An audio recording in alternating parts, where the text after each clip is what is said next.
Admiral Sunho Park stood on the Bridge of the Soul, Earth's largest battleship. At 62 years old, he had spent most of his life in space.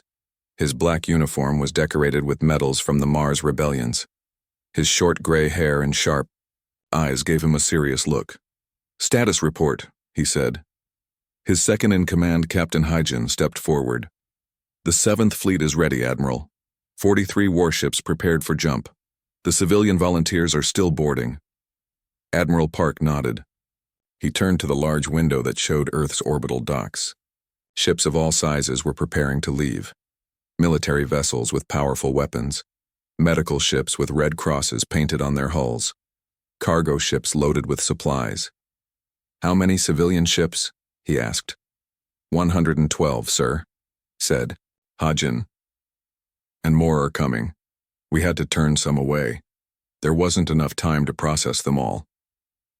Admiral Park wasn't surprised. When the call for volunteers went out, the response was immediate. Humans had always helped each other in times of crisis. Now they would help the Nix. "Sir," said a young officer at the communication station. "Message from Earth Command." The main screen lit up. The President of Earth appeared. She looked tired, but determined. "Admiral Park," she said. "The Galactic Council has sent an official protest. They demand we stand down immediately." Admiral Park frowned. "And your response, Madam President?" "I told them that Earth honors its commitment to galactic peace," she said. "But we cannot stand by while an entire species faces extinction. The fleet will proceed as planned." "Understood," said Admiral Park. "We jump in 30 minutes." After the call ended, Admiral Park turned back to the window. He watched as the fleet formed up. Warships at the front, medical and supply ships in the center, more warships at the rear. "The Council won't forgive this," said Captain Hyjin quietly. "We're breaking their most important rule about human military activity." Admiral Park nodded. "Some rules need to be broken. The Council wants to keep humans contained because they fear us. Maybe after this, they'll understand that fear can be useful when it's directed at the right enemy." 3 decks below, in the massive hangar bay of the Soul, Captain Minji Kang inspected her troops. 2,000 Marines stood in perfect rows. Their black armor gleamed under the bright lights. Minji walked slowly along the front line. She was 40 years old, with short black hair and a scar on her left cheek from the Mars rebellions. The beater soldiers watched her with respect. She had a reputation for being tough but fair.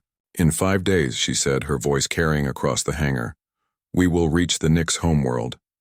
The Drax horde has never faced humans before. They don't know what we are capable of." She stopped in the middle and turned to face all the troops. "Yaf. Nix asked the Galactic Council for help. The Council refused. But Earth does not abandon those in need. That is not our way." Minji pointed to a large screen on the wall. It showed images of the Nix people. They were thin, with blue skin and large eyes. They looked delicate. The Nix evolved on a gentle planet. No large predators, mild weather. They never needed to develop the strength and resilience that Earth demanded of us. They are not built for war. She paused, letting her words sink in. "We are.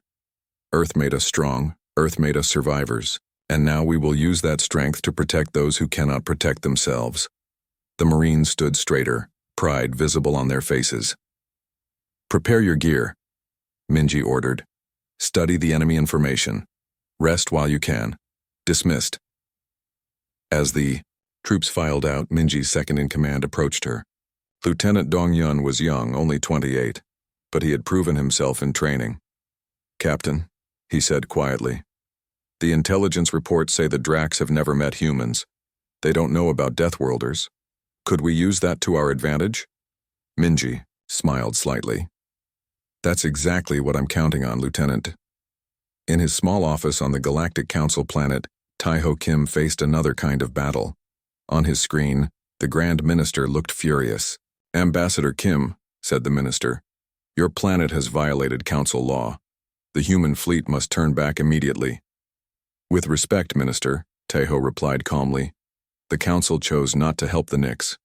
Earth has made a different choice." "This is not about the Nix." The minister's gray skin had turned almost white with anger. This is about maintaining peace in the galaxy. Human military forces were restricted for a reason. Yes, said Tahoe. Because you fear us. The minister went silent for a moment, surprised by Tahoe's directness. We evolved on a harsh world, Tahoe continued. That made us strong. It also taught us compassion. The strong must protect the weak. That is the true path to peace, not standing by while innocent people die. Your fleet will arrive in 5 days, said the minister. I am calling an emergency session of the council. If your ships do not turn back, there will be serious consequences for Earth. The screen went dark. Tahoe sighed and leaned back in his chair. The door opened and Jiwoo entered with 2 cups of coffee. She placed one on Tahoe's desk. How bad? She asked. Bad, Tahoe admitted. The council is threatening sanctions against Earth. Jiwoo sat down across from him. Do you think they'll follow through? They have to, said Tahoe. They've spent 30 years keeping humans contained, telling everyone we're too dangerous to have a significant military presence in space. Now we're sending an armada to the Nyx system. The council's authority is at stake. And your career? Jiwoo asked quietly. Tahoe shrugged. Probably over, but I can live with that. He picked up his coffee. What I couldn't live with was doing nothing. On the medical ship Mercy, Dr. Yoonji Han organized her team. The ship's medical bay was huge, with beds for 500 patients. Doctors and nurses moved quickly, setting up equipment. Yoonji was 55, with gray-streaked hair pulled back in a simple bun. She had been a doctor for 30 years, working in some of Earth's most dangerous regions. The Nyx biology is similar to ours in some ways, she told her team. But their immune system is much weaker. They have never been exposed to many diseases. Their bodies break easily. She showed them scans of Nyx physiology. Their bones are less dense than ours. Their skin tears more easily. We must be gentle when treating them. A young nurse raised her hand. Dr. Han, the reports say the Drax use biological weapons. Are we prepared for that? Yoonji nodded. Our ship carries treatments for every known biological agent in the Galactic database. And remember, humans have natural resistance to many toxins that would kill other species. What the Drax consider a deadly weapon might only make us sick for a few days. She walked among her team, checking their preparations. The Nyx asked for help, she said. They're going to get the best medical care humanity can offer. As the human fleet prepared to jump to faster-than-light speed, Admiral Park stood at the command console. The other ships were in position, waiting for his order. Sir, said Captain Hudgen. All ships report ready. Admiral Park nodded. He pressed the ship-wide communication button. His voice would be heard throughout the fleet. This is Admiral Park. In moments we will jump to the Nyx system. We go to the aid of a people who face extinction. We go because it is right. We go because Earth remembers what it means to stand alone against a stronger enemy. He paused, looking at the faces of his bridge crew. The Nyx asked for help. They're getting an entire Deathworlder Armada. Jump when ready. One by one, the ships of the human fleet vanished into the darkness of space, leaving Earth behind. In the Nyx system, the Drax horde continued their siege, unaware that humanity was coming. The meeting room of the Galactic Council was quiet. 200 alien representatives sat in curved rows. They all looked at the large screen at the front of the room. On it, a thin, blue-skinned alien spoke. Its voice shook with fear. Please, said the alien. Its name was Vico, ambassador of the Nyx Collective. The Drax ships surround our home planet. They have already destroyed our outer colonies. We have lost contact with millions of our people. We need military help now. The image on the screen showed the Nyx homeworld, a beautiful blue and green planet. Around it floated hundreds of dark, pointed ships. The Drax horde had arrived 3 weeks ago. The Nyx, with their small defense fleet, had no chance against them. At the back of the meeting room, Tae-ho Kim watched with a tight jaw. He was the human ambassador to the council. Earth had joined the galactic community only 30 years ago. Humans were still seen as outsiders by many of the older species. Taiho was tall for a Korean man, with short black hair going gray at the temples. His eyes never left the screen as he listened to the Nick's plea. "The Dracs want our crystal mines," Vico continued. "But we all know they will not stop there. They will take everything. They will kill our people. We beg the Council for help." The Grand Minister of the Council, a tall, thin alien with gray skin, raised a hand. "Thank you, Ambassador Vico. The Council will discuss your request and vote." The screen went dark. Soft talking filled the room as the representatives turned to each other. Taiho felt someone sit beside him. It was Jiwoo, his aide. She was young, only 28 but very smart. This was her first year working at the Council. "They won't help, will they?" she whispered. Taiho shook his head. "Watch." One by one, representatives stood to speak. The Voltari, with their 4 arms, said they were too far away to send ships in time. The Pelax said their military was too small. The Gen said they needed to protect their own borders. Excuse after excuse, Taiho was not surprised. The Council races were peaceful. Most came from gentle worlds with mild climates and few dangers. They had forgotten how to fight, or maybe they had never known. Humans were different. Earth was what the Council called a death world, a planet with extreme conditions. Powerful storms, dangerous animals, changing temperatures. Humans had evolved to survive these challenges. They were stronger, faster, and more resilient than most Council species.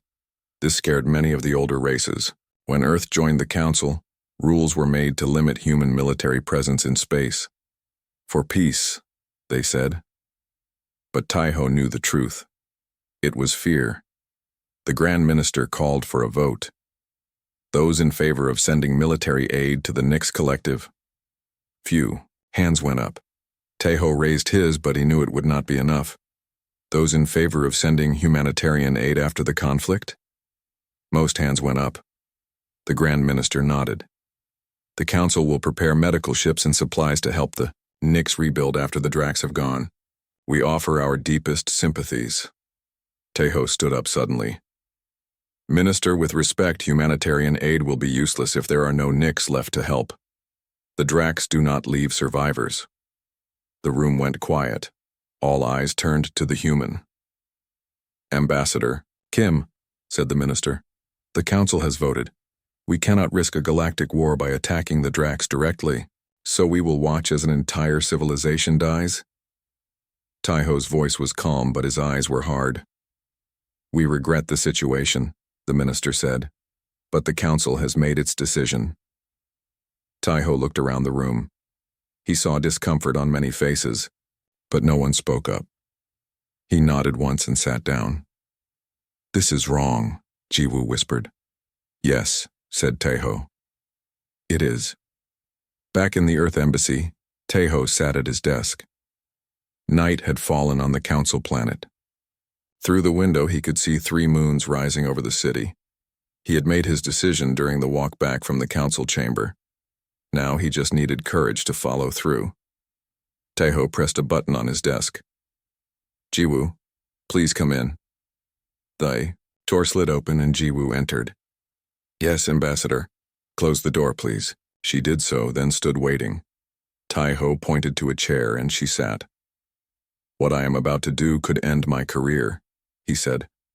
I want to give you the chance to leave the room. What you don't know you cannot be blamed for. Jiwoo straightened her. I'll stay, sir. Taiho nodded. He respected her decision. He pressed another button on his desk. A secure communication channel opened to Earth Command. It took several minutes for the connection to establish. Finally, a stern-faced woman appeared on the screen. Ambassador Kim, she said.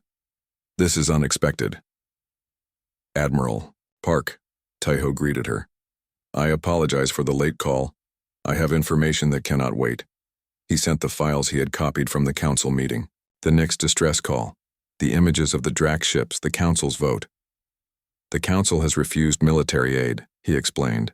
They will send medical ships after the Dracs are finished. By then, the Nix will be gone. Admiral Sunho Park's expression did not change as she looked through the files. She was one of Earth's top military leaders. Her reputation for both strategy and compassion was well known. "You understand what you're doing, Ambassador?" she asked quietly. "This goes against Council policy on human military involvement." "I do," said Taiho. "I also understand what will happen if we do nothing." Admiral Park was quiet for a long moment. "The Nix. Tell me about them." "A peaceful race. Scientists and artists mostly. Their technology is advanced, but they have few weapons. Their planet has mild weather and few natural dangers. They are not built for war." "And they asked the Council for help? Not specifically Earth?" "Yes," Taiho confirmed. "But I believe we should answer anyway." Admiral Park nodded slowly. "I will take this to the President immediately. Stand by for further communication." The screen went dark. Taiho let out a breath he hadn't realized he was holding. "What happens now?" asked Jiwoo. "Now we wait," said Taiho. "And hope Earth remembers its history." 3 hours later, the communication system chimed. Taiho, who had been reading reports, at his desk quickly answered. Admiral Park appeared on the screen again. Her face was serious, but Taiho saw something else in her eyes. Determination. "Ambassador," she said, "I have spoken with the President and the Joint Chiefs. Earth will respond to the Nix distress call." Relief washed over Taiho. "Thank you, Admiral." "Don't thank me yet," she said. "The 7th Fleet is preparing to depart within 12 hours. We are also calling for civilian volunteers, medical ships, supply vessels, anything that can help." Taiho blinked in surprise. "The entire 7th Fleet? I expected perhaps a small task force." "The President was very clear," said Admiral Park. "If we do this, we do it right. The Nix asked for help. They're getting an armada." Jiwoo gasped softly from where she sat. "The Council will not approve," Taiho warned. "They may try to stop you." "Let them try," Admiral Park said simply. "We'll arrive at the Nix homeworld in 5 days. I suggest you prepare for the political fallout, Ambassador. It will be significant." "I understand," said Taiho. "I'll handle the Council." After the call ended, Taiho stood and walked to the window. The city lights spread out below him, peaceful and untroubled. "Sir," Jiwoo said behind him. "Are you worried?" Taiho thought for a moment. "No," he finally said. "For the first time since the Council vote, I'm not worried." "Why?" He turned to face her. "Because now the Nix have a chance, and the galaxy is about to learn something important about humans." "What's that?" Jiwoo asked. Taiho smiled slightly. "They're about to learn that we remember our history. How many times Earth's nations stood by while atrocities happened. How many times we said never again but then did nothing. But not this time." He looked back out at the stars. "They asked for help, and humanity is answering. Even if it means breaking Council rules." "Even then," said Taiho. "Some things are more important than rules." As Taiho looked up at the night sky, he could almost see it. Earth's ships preparing for jump. Humanity's response to a cry for help. Not diplomats with empty words, but an armada of Deathworlders who had learned the hard way that evil triumphs when good people do nothing. Drax had no idea what was coming for them. 5 days passed in the darkness between stars. Then, with a flash of blue light, the human fleet arrived at the edge of the Nix system. On the bridge of the Soul, Admiral Park studied the large display screen. It showed the Nix homeworld, a beautiful blue-green planet. Around it floated hundreds of Drax ships. Dark and pointed, they looked like knives in space. "Scans complete, Admiral," reported the sensor officer. 273 Drax warships surrounding the planet. They've destroyed most of the Nix defense stations. There are Drax forces on the ground as well. Admiral Park nodded. "Are the Nix still fighting?" "Yes, sir. Their main cities have shields, but they're weakening. The Drax are bombing them constantly." "How many Nix civilians are at risk?" "Approximately 8 billion, sir." The bridge went quiet. 8 billion lives. It was more than half of Earth's population. Admiral Park turned to his communications officer. Lieutenant Do-hyun, open a channel to all ships. Channel open, sir. Admiral Park spoke clearly. This is Admiral Park to all vessels. The situation is as we expected. The Knicks are still fighting, but they need immediate help. We will proceed with our plan. Military ships will engage the Drax fleet. Civilian and medical ships will head directly to the planet under our protection. He paused, then added, remember your training. The Drax have never fought humans before. They don't know what we're capable of. Let's show them. He nodded to Lieutenant Do-hyun. Now open a channel to the Drax fleet. After a moment, the main screen changed. A Drax commander appeared. The alien was tall and muscular with gray skin and sharp teeth. It wore black armor with strange symbols. Unknown vessels, the Drax commander said in the Galactic common language. This system is claimed by the Drax horde. Leave immediately, or be destroyed. Admiral Park stood straight, his face calm. This is Admiral Sunho Park of Earth. We have come in response to the Knicks distress call. You are ordered to cease your attack and withdraw from this system. The Drax commander laughed, a harsh sound. Earth? We have not heard of your kind. The Knicks are weak. They will fall. If you interfere, you will share their fate. Admiral Park didn't blink. We've heard that before, from others who underestimated humans. He nodded to Lieutenant Do-hyun, who cut the transmission. They're not going to withdraw, said Captain Hajin. No, agreed Admiral Park. I didn't expect them to.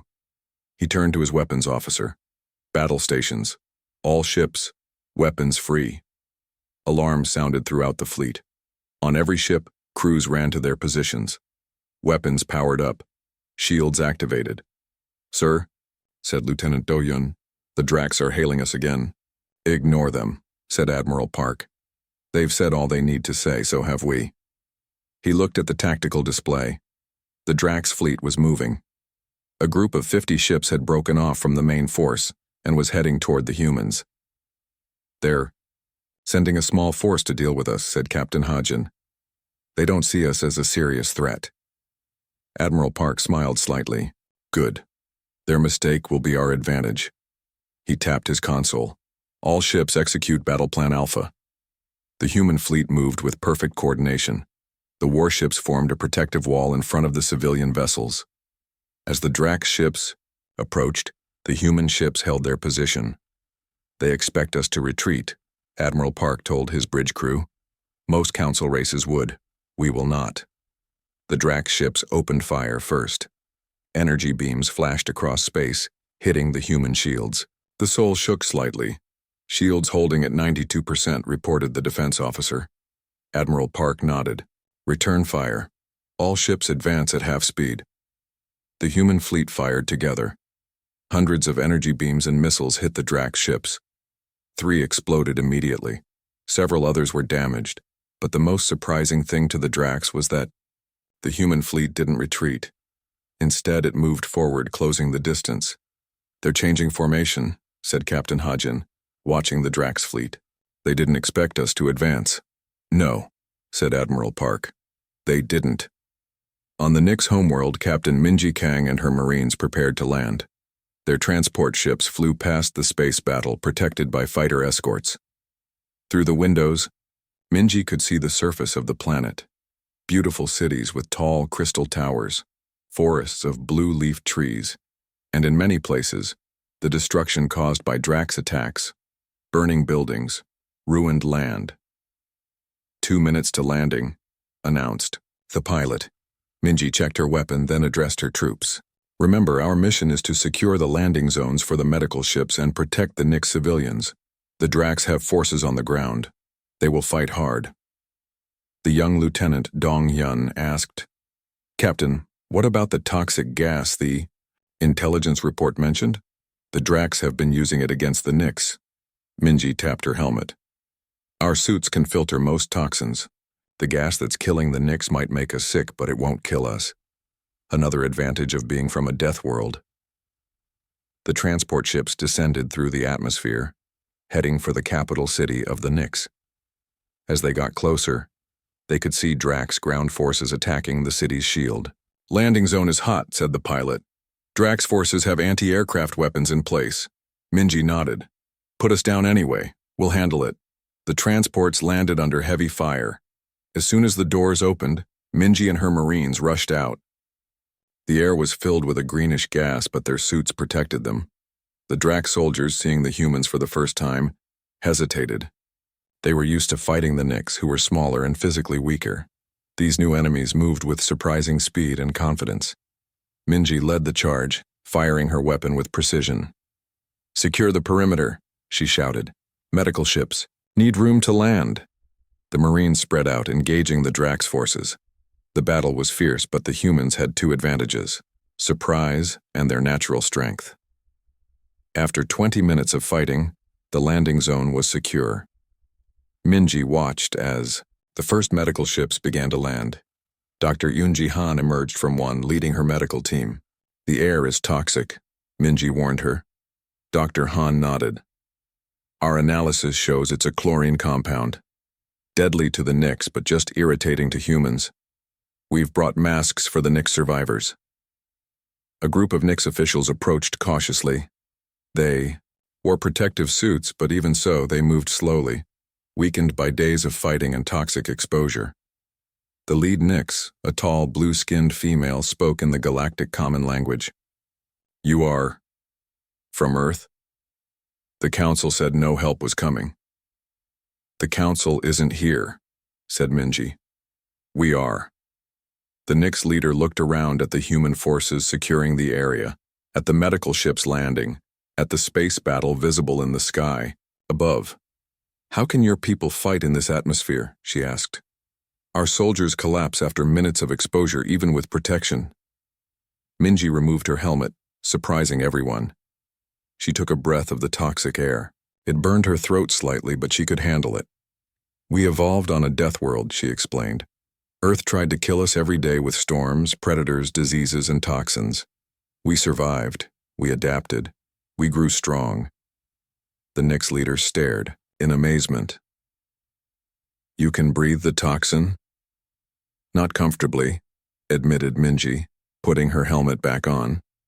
"But I won't die from a short exposure. None of us will. The Drax weapon isn't as effective against humans." Hope showed in the Nyx leader's large eyes. "Then, you can help us?" Minji nodded. "That's why we're here. 8 billion of your people are still alive. We plan to keep them that way." She looked up at the battle in space, where human ships were now fully engaged with the Drax fleet. "The Drax thought they were hunting easy prey," she said. "Instead, they've awakened a Deathworld species. They're about to learn what that means." 3 weeks passed. What had started as a simple rescue mission had turned into a full war. In space above the Nyx homeworld, Admiral Park stood on the bridge of the Soul. His uniform was wrinkled. He hadn't slept much in days. On the main screen, he watched the latest battle. Human ships fought against Drax vessels. The human ships were fewer but moved with greater skill. "Status report," he ordered. Captain Hajian approached with a data pad. "We've destroyed 97 Drax ships so far. Admiral, lost 12 of our own. The Drax main fleet has pulled back to the third moon for repairs." Admiral Park nodded. "And our civilians?" "All medical and supply ships are safely on the planet. Dr. Han reports that Nyx casualties are high, but they're saving many lives." "Good," said Admiral Park. "What's the status of the Drax ground forces?" "Captain Minji's Marines have pushed them back from 3 major cities, but the Drax still hold the northern continent." Admiral Park studied the tactical display. The situation had improved, but the war was far from over. The Drax had been surprised by human strength and tactics, but they were adapting. "Sir," said Lieutenant Doyun from his communications station. "Message from Earth, Priority 1. Admiral Park moved to the communications screen. The face of the Earth president appeared. "Admiral," she said, "the Galactic Council has voted to impose sanctions on Earth for our intervention in the Nyx system." "As expected," said Admiral Park. "Will we be ordered to withdraw?" The president shook her head. "No. Earth stands by its decision. However, the situation has changed. Ambassador Kim has been working with some council members behind the scenes. Several species have begun to question the council's non-intervention policy. Which species? The Voltari and the Gen. Both have dispatched small fleets to assist us. They should arrive in 2 days. Admiral Park raised his eyebrows in surprise. Council members breaking ranks? That's unexpected. Ambassador Kim can be very persuasive, said the president with a small smile. Continue your mission, Admiral. Earth is with you. So are some new allies. After the call ended, Admiral Park turned to his officers. The Dracs have never faced a united front before. They pick off isolated species one by one. Now they face humans and soon Voltari and Gen ships as well. Will it be enough? Asked Captain Hodgin. It will have to be, replied Admiral Park. On the surface of the Nyx homeworld, Captain Minji Kang led her Marines through the ruins of a once beautiful city. The crystal towers were broken, the blue trees burned. The air was still filled with toxic gas, but the humans wore their helmets. Building secure, reported Lieutenant Dong Yun, emerging from a damaged structure. 23 Nyx civilians inside, all alive. Minji nodded. Get them to the medical center. For 3 weeks, her Marines had fought the Drax ground forces. It was hard work. The Drax were strong fighters, but the humans had advantages. They could operate in the toxic atmosphere. They could fight longer without rest. They had trained for combat on Earth's varied and dangerous terrain. As they moved through the city, a communication came through her helmet. Captain Kang, said a voice. This is Dr. Han. We need you at the Central Medical Facility immediately.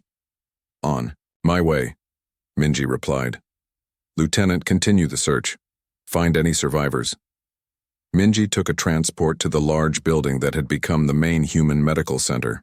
Inside, hundreds of injured Nyx received treatment. Dr. Eunji Han met her at the entrance. What's wrong? Asked Minji. Dr. Han's face was serious. The Drax have changed tactics. They've released a new biological weapon. It's targeting the Nyx immune system. She led Minji to a ward where many Nyx lay in beds. Their blue skin had dark spots. The disease spreads quickly, explained Dr. Han. It causes fever, then organ failure. We've lost 50 patients already. Can you treat it? Dr. Han nodded. We're developing a vaccine, but it will take time. Meanwhile, more Nyx are getting sick every hour. Minji frowned. How are the Drax deploying it? Water supply, we think. But we've also detected it in the air in some regions. Minji thought for a moment. My Marines can help secure clean water sources and distribute supplies. What else do you need? Dr. Han hesitated. Blood samples, from your troops. Why? Human blood has shown some resistance to the pathogen. We might be able to use it to develop the vaccine faster. Minji nodded. You'll have all the samples you need. I'll give the first one myself. Dr. Han led her to a lab area where she took a blood sample from Minji's arm. How long until the vaccine is ready? Asked Minji. 3 days, maybe 4, said Dr. Han. The Drax don't understand what they're dealing with. They think biology is a weapon. For humans, it's just another challenge to overcome. On the Galactic, Council planet, Ambassador Taiho Kim faced an angry assembly. The Grand Minister pointed at him, gray face flushed with emotion.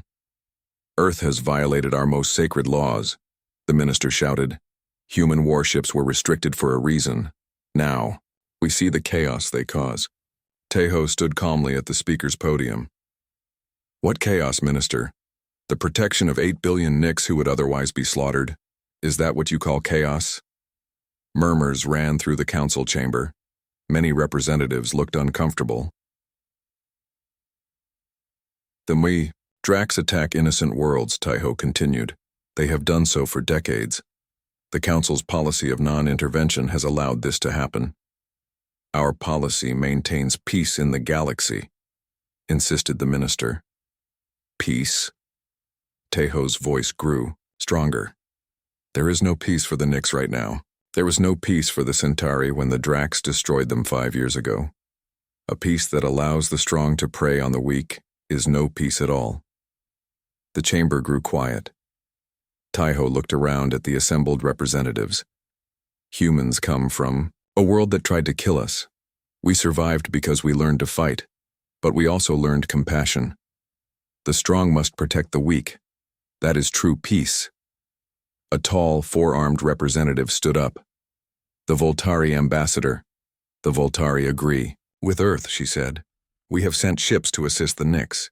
Another representative with green skin stood as well. The Gen also stand with Earth and the Nix. Our fleet departed yesterday. More representatives began to stand. Not all, but many. The Grand Minister looked shocked. You would all break council law? Perhaps, said Taiho quietly. It is the law that needs to change. Back on the Nix homeworld, in the main human command center, Admiral Park received an urgent message from his fleet. Sir, reported Captain Hajin over the communication link. Our sensors show the Drax fleet is gathering. All remaining ships. They appear to be preparing for a major assault on the planet. Admiral Park frowned. How many ships? 176, sir. They've called in reinforcements from nearby systems. Admiral Park studied the tactical display. The human fleet had been reduced to 31 warships. The Voltari and Gen ships were still a day away. They're making their final push, he said. They know help is coming for us. They want to end this before it arrives. Should we retreat to a defensive position around the planet? Asked Captain Hajin. Admiral Park thought for a moment. Then he shook his head. No. Gather the fleet. All warships. We will meet them head-on. Sir, they outnumber us 5-1. I'm aware, Captain. But the Drax expect us to play defense. To protect the planet at all costs. We will surprise them again. Admiral Park's voice was calm and confident. Humanity has always done best when the odds are against us. As the human fleet prepared for the coming battle, Dr. Han worked frantically in her laboratory. Minji and her Marines secured the cities. And across the galaxy, ships from other species began to move toward the Nix system. The Drax had wanted an easy conquest. Instead, they had awakened something they didn't understand. The protective instinct of a Deathworld species. The determination of humans who refused to stand by while others suffered. The final battle was coming. And the galaxy watched, holding its breath. The final battle for the Nix homeworld lasted just 6 hours. 6 hours that changed the galaxy forever. Admiral Park stood on the bridge of the Soul, watching as the last Drax ships fled into deep space. His uniform was torn. Blood dried on, his forehead from a cut when the ship had been hit hard, but he was smiling. Confirm all enemy ships have left the system, he ordered. Lieutenant Doyun checked his screens. Confirmed, Admiral. The remaining Drax vessels have jumped to lightspeed. They're retreating. A cheer went up from the bridge crew. After nearly a month of fighting, the battle was over. The Nix were safe. Captain Hajin approached Admiral Park.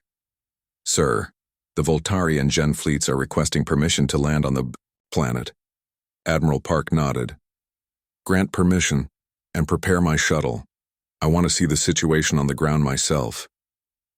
As the shuttle descended to the planet's surface, Admiral Park looked out the window.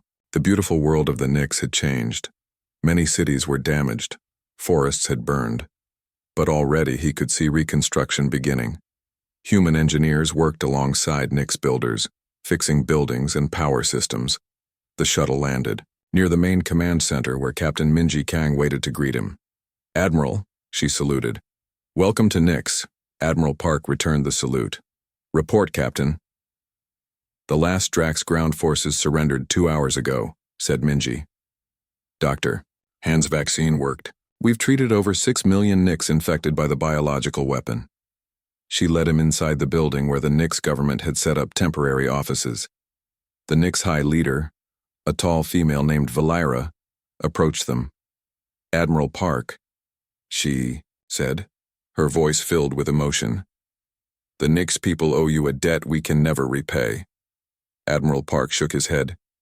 We did what anyone should do when they hear a cry for help. No, said Valira firmly. Not anyone. The council refused. Only Earth answered. And now the Voltari and Gen have joined you. This is a historic moment. She led them to a large meeting room where representatives from the Voltari and Gen waited. The four-armed Voltari admiral bowed slightly as they entered. "The humans fight with surprising skill," she said. "We regret we could not arrive sooner to assist." The green-skinned Gen Commander nodded in agreement. "Your small fleet held against a force 5 times its size. Impressive." Admiral Park looked at these new allies. "The important thing is that we succeeded together. The Nix are safe." "But at what cost?" asked Valira softly. "Your casualties." 2,317 human lives, said Admiral Park. "Everyone a volunteer who knew the risks." "We will honor them," promised Valira. "Their sacrifice will never be forgotten." On the Galactic Council planet, Tai-Ho Kim sat in his office reviewing reports from the Nix system. The door opened and Jiwoo entered carrying 2 cups of coffee. "It's official," she said, placing a cup on his desk. "The Council has lifted the sanctions against Earth." Tai-Ho raised an eyebrow. "That was fast." "Public opinion," explained Jiwoo. "The images from Nix are spreading across the galaxy. Humans fighting alongside the Nix. The medical team saving millions of lives. The Council couldn't maintain sanctions without looking heartless." "And my position as ambassador?" Jiwoo smiled. "Secure. In fact, there's a movement to nominate you for the Council's inner circle." Tai-Ho laughed softly. From nearly being fired to the inner circle, politics moves in strange ways. His communication screen lit up. The Grand Minister appeared, looking less angry than the last time they had spoken. "Ambassador Kim," said the minister, "the Council has voted to establish a new committee to review our non-intervention policy. We would like you to serve as its chair." Tai-Ho kept his face neutral, though he felt surprised. "I'm honored, Minister. May I ask what prompted this decision?" The minister looked uncomfortable. "The events at Nix have challenged certain assumptions. Many Council species are questioning whether our current approach truly maintains peace." "I see," said Tai-Ho. "And what of human military restrictions?" "Those will be reviewed as well," admitted the minister. "It seems the galaxy may need Deathworlders after all." After the call ended, Tai-Ho turned to Jiwoo. "This is just the beginning. The galaxy is changing." "Because of what we did at Nix?" Tai-Ho nodded. "Because humanity showed another way. Not conquest or isolation, but protection. Using strength to defend the weak." Back on the Nix homeworld, Dr. Yoonji Han walked through a hospital ward. The blue-skinned patients were recovering well. Her vaccine had stopped the spread of the Drax biological weapon. A young Nix child sat up in bed as she passed. "Are you the human doctor?" the child asked in simple Galactic common. Yoonji smiled. "One of many. How are you feeling today?" "Better," said the child. "My mother says humans saved us. She says you come from a scary planet." Yoonji sat on the edge of the bed. "Earth isn't scary to us. It's home. It made us strong." "I want to be strong too," said the child. "You will be," promised Yoonji. "In your own way." Captain Minji Kang stood with her Marines as they prepared to board the transport ships that would take them back to the fleet. The Nix city around them was damaged but standing. Nix civilians had gathered to watch the humans leave. "Attention," called Minji. Her troops stood straight in perfect formation. The Nix leader, Valira, approached with a group of officials. "Captain, Kang, before you depart, the Nix wish to present you with something." She handed Minji a crystal sphere that glowed with blue light. "This contains the genetic pattern of a new plant we have created. It is named Earth Bloom in your honor. It can grow in toxic soil and clean it. Like humans, it turns danger into something beautiful." Minji accepted the gift carefully. "Thank you. We were glad to help." "Will you return someday?" asked Valira. "In peace?" "Count on it," said Minji. She looked at the Nix children watching from a distance. "Those kids will grow up without fearing the Drax. That's worth everything we did here." 1 month later, Admiral Park stood on the observation deck of the Soul as it orbited Earth. The ship had returned home to a hero's welcome. Now he looked down at his blue planet, thinking about everything that had happened. Captain Hudgen joined him. "Sir, the crew is ready for the ceremony." Admiral Park nodded. I'll be there shortly. Thinking about Nix, sir? Thinking about the galaxy, said Admiral Park. For 30 years we were kept isolated. They feared us because we come from a death world. They never considered that the same strength that makes us dangerous could also make us the best protectors. He turned from the window. The Voltari and Gen have signed defense treaties with Earth. The Nix have offered us their advanced crystal technology. 3 other species have requested alliance talks. All because we answered a distress call, said Captain Hagen. They asked for help, Admiral Park said with a small smile. They got an entire Deathworlder Armada, and now the galaxy will never be the same. Down on Earth, in cities across the planet, humans went about their daily lives. Most didn't realize how their reputation had changed among the stars. They didn't know that across the galaxy the word human now meant something new. It still meant Deathworlder, creatures from a harsh, dangerous planet, but now it also meant protector, a species that would answer when you called for help. A people who used their strength not to conquer, but to defend. At the edge of Drax territory, a new boundary marker floated in space. It had been placed there by human ships before they departed for Earth. The marker bore a simple message in multiple languages. This region is under the protection of Earth and its allies. All peaceful travelers welcome. All others turn back. Several Drax scout ships had approached the marker in recent days. Each time, after reading the message, they had changed course. They had learned their lesson. Some lessons only needed to be taught once.